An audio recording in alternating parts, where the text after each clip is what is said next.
In this video, I'm going to go through 4 common questions that you may be asked in your interview for a quantity surveyor position. I'm going to break down what the interviewer is trying to get out of each question. I'm going to give suggestions on how to answer each of the questions, and then at the end, as a bonus, introduce you to the STAR framework for answering questions. If you use this framework, you'll be able to perfectly structure your questions for maximum effectiveness. So straight on to question 1. Why do you want to work for us as a quantity surveyor? So this question, the interviewer is essentially trying to tease out, are you a good fit for the company as a whole? And then are you a good fit for the team that you're going to apply for specifically, the team that you're going to work in specifically? Do you know the company mission? Are you aligned with the company values? So for example, let's say you wanted to apply for a quantity surveyor position at Balfour Beatty. You go on their website and you notice that their values are integrity, teamwork, excellence, and respect.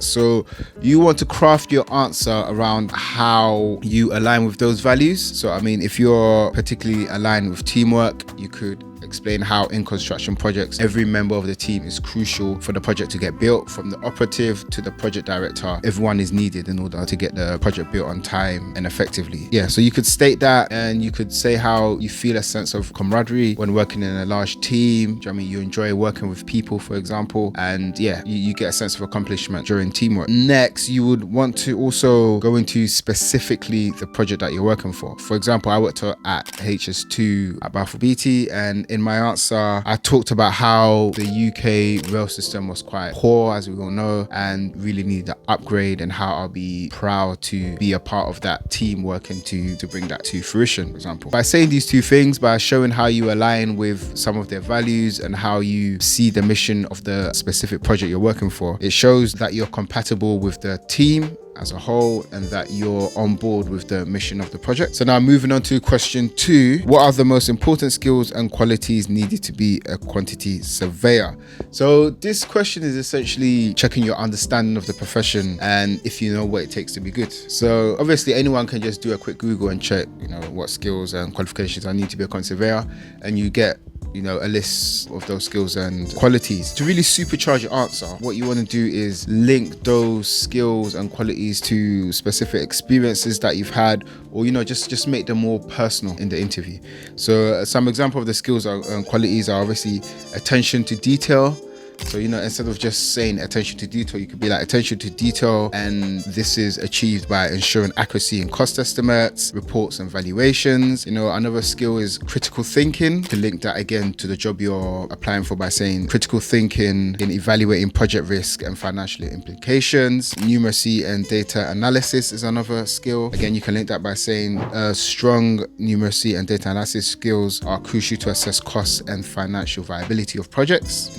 And we can go on and on. For example, communication skills are a big one. And again, you can link that to the job in the project by saying clear and effective reporting, presentation, and client interactions are all crucial for project success. Number 3, how would you deal with conflict with a client or contractor as a quantity surveyor? So now, if you know much about the profession, you know that a big part of the job as a QS is managing disagreements between the different parties in the contract. So this question is generally checking your understanding of this and trying to tease out what strategies or experience that you have in dealing with these sort of situations. A good way to go about answering this question is kind of state what you would do, go through step by step how you do it. So what I would do, first of all, I would gather the facts, read the contract to find the relevant clauses related to the issue. You want to stay professional and objective, of course. You want to keep your emotions in check. Don't get too involved in the conflict. You're there to sort it out. You want to maintain a calm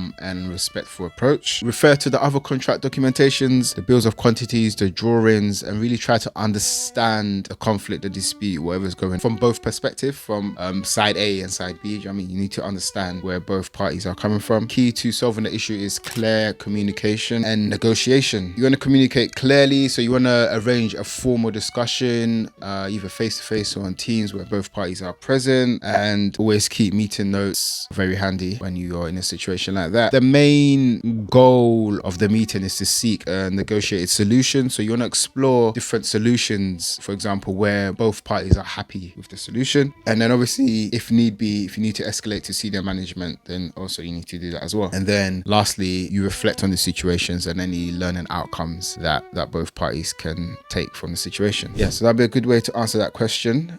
For each of these questions, I have actually produced model answers that will be in the description. So take a look in the description below. So for the fourth question, last one, what experience do you have with construction contracts, e.g., for example, NEC3 or JCT? So this question, they essentially just want to assess your knowledge and experience in managing construction projects. A good way to answer this question is to give examples of potentially difficulties you've had in managing the contract and how you went about resolving it. That will give you the opportunity to demonstrate your knowledge of the contracts in an effective manner.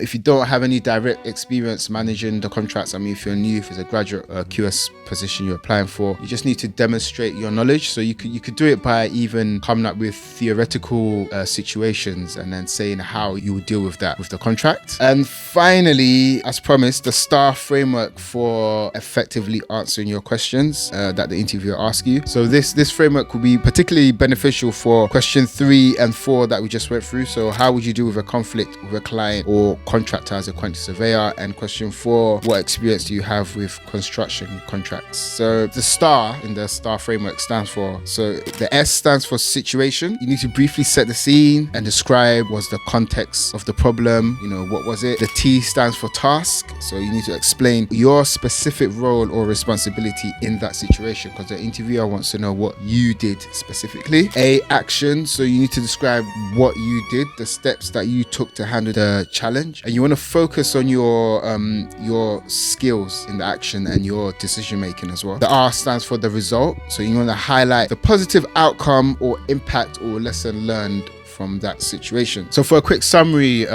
so question 4, if you want to put that into that framework, just quick high level summary. So the S, situation, so you could say I worked on HS2 under an NEC3 option C contract. T, the task, you could say I managed compensation events and cost forecasting. For A, the action, you could say I ensured accurate valuations, tracked variations, and I mitigated risks. And R, for the result, you could say this reduced disputes, improved cash flow, and ensure contractual compliance. If you use this method to answer your questions, it'll keep your questions structured, clear, and impactful. So like I said, look in the description. I've put some model answers there that you can use. I hope you found this helpful. If you did, click the like button, subscribe, and let me know what other kind of videos you'd like me to make. Thank you.